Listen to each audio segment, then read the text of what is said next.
Olá, abençoados e abençoadas, sejam muito bem-vindos ao canal Palavra de Paz. No vídeo de hoje vamos trazer a história completa de Potifar, o eunuco do faraó. Então, se você está curioso para saber, eu te peço para você assistir até o final. E se lá você tiver gostado do vídeo, eu te convido para se inscrever no canal, que é muito importante para a gente. E depois, se achar que realmente vale a pena, eu peço seu like no vídeo, que também vai ajudar muito o canal. Combinado? Então vamos logo para o vídeo. Quem foi Potifar na Bíblia? Potifar foi um oficial de Faraó no tempo em que José, filho de Jacó, foi levado ao Egito. O nome Potifar provavelmente significa a quem Ra deu, no sentido de ter colocado na terra. Ra era o deus Sol cultuado no Antigo Egito. Esse significado vem do entendimento adotado por muitos estudiosos de que o nome Potifar é uma forma abreviada do nome Potífera.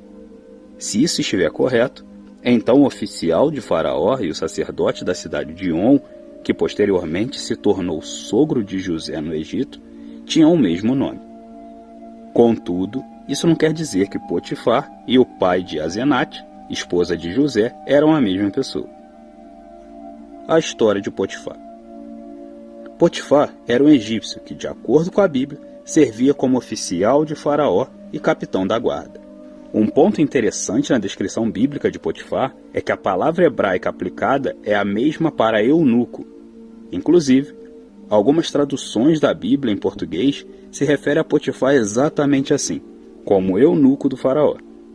No entanto, os eruditos explicam que o significado mais geral e antigo dessa palavra indica um cortesão, ou seja, um oficial da corte. Assim, o sentido de eunuco é um significado mais restrito da palavra usada para designar um oficial da corte que servia no alojamento das mulheres. Mas no caso de Potifar, um homem casado, obviamente o sentido mais apropriado dessa palavra é mesmo aquele que faz referência a um oficial que ocupava uma posição privilegiada, exercendo um cargo de confiança na corte de Faraó.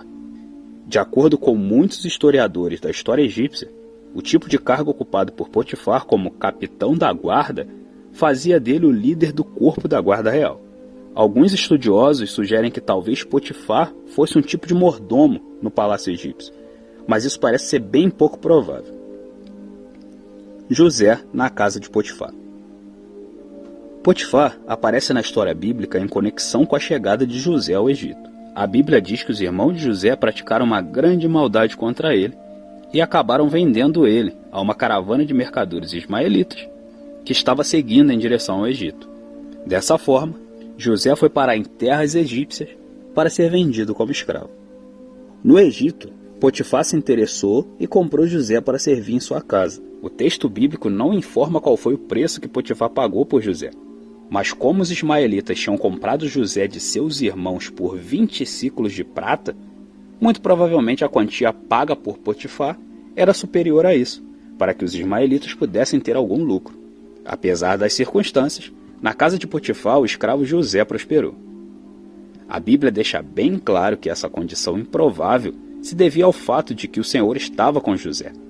Inclusive, Potifar percebeu que José era um homem abençoado por Deus e o colocou como um tipo de mordomo, responsável pela gestão de todos os seus bens. O texto bíblico ainda informa que desde que Potifar deu essa responsabilidade a José, o Senhor abençoou muito a sua casa por amor a José. Na verdade, com José em sua casa, Potifar tinha de se preocupar apenas com seus assuntos mais pessoais. A maldade da esposa de Potifar.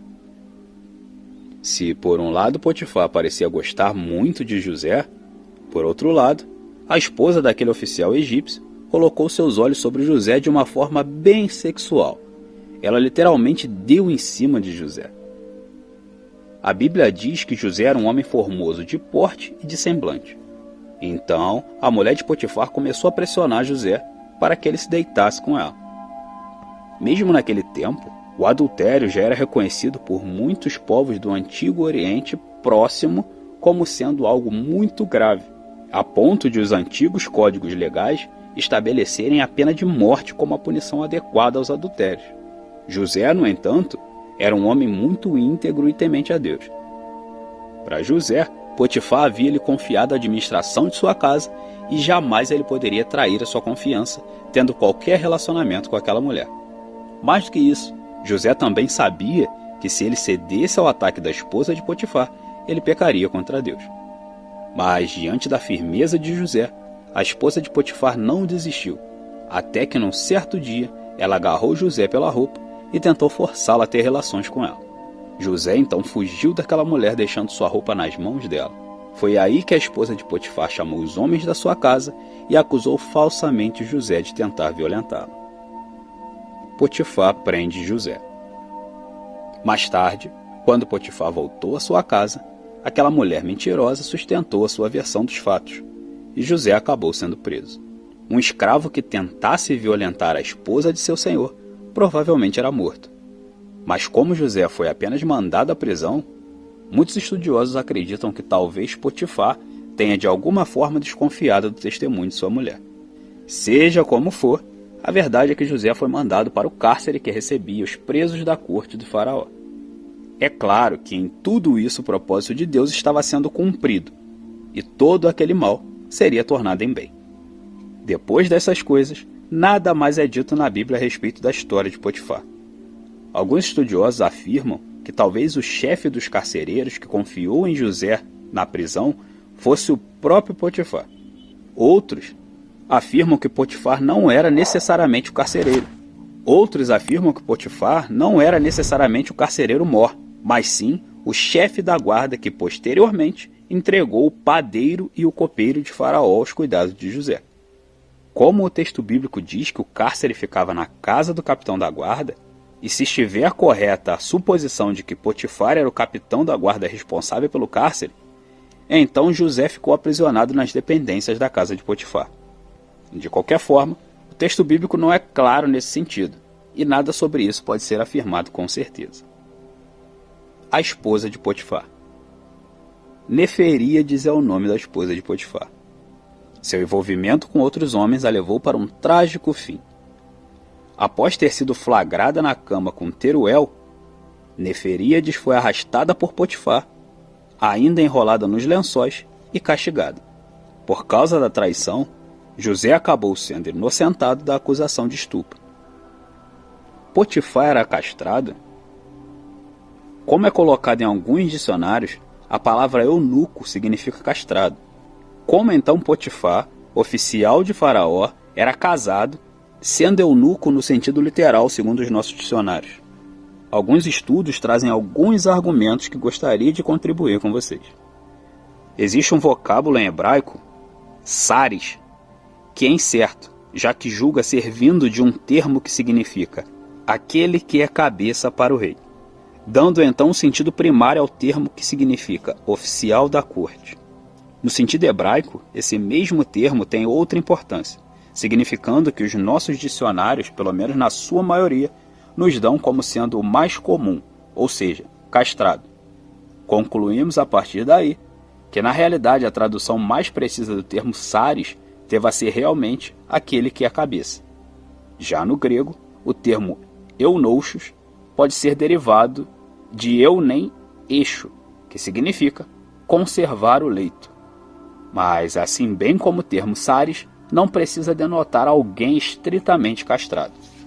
Temos no Evangelho de Mateus, capítulo 19, versículo 12, uma demonstração clara do real sentido de um eunuco dado pelo próprio Jesus. Nesta passagem, Jesus deixa claro que para sermos totalmente dedicados à obra de Deus, aquele que é a cabeça, líder, precisamos deixar de priorizar os mais altos prazeres carnais para que possamos, como mordomos, cuidar melhor das coisas do nosso rei. Ele coloca o eunuco como sendo alguém separado para o exército de liderança, que pode ter nascido em uma família de ministros. Os ministros produzidos pelo sistema religioso, ou os que realmente são chamados e vocacionados, exercendo o ministério de maneira integral e íntegra. Resumindo tudo, Potifar era sim o eunuco do rei, assim bem como foi José na sua casa, mas não era castrado. Por isso, assim bem como tantos outros, exercia o seu ofício real, sem que para isso não pudesse também exercer o seu ofício conjugal com dignidade. o que caracteriza a sua esposa como uma mulher carnalmente usada pelo inimigo para tentar tirar José de suas atribuições e caminhada de vitória. Bom, pessoal, espero que tenham gostado do vídeo e gratidão por todos vocês que chegaram até aqui no final. Caso tenham alguma dúvida ou alguma sugestão por qualquer tema, pode deixar aqui nos comentários que eu vou responder um por um. Tudo bem? Então é isso. A paz do Senhor para vocês.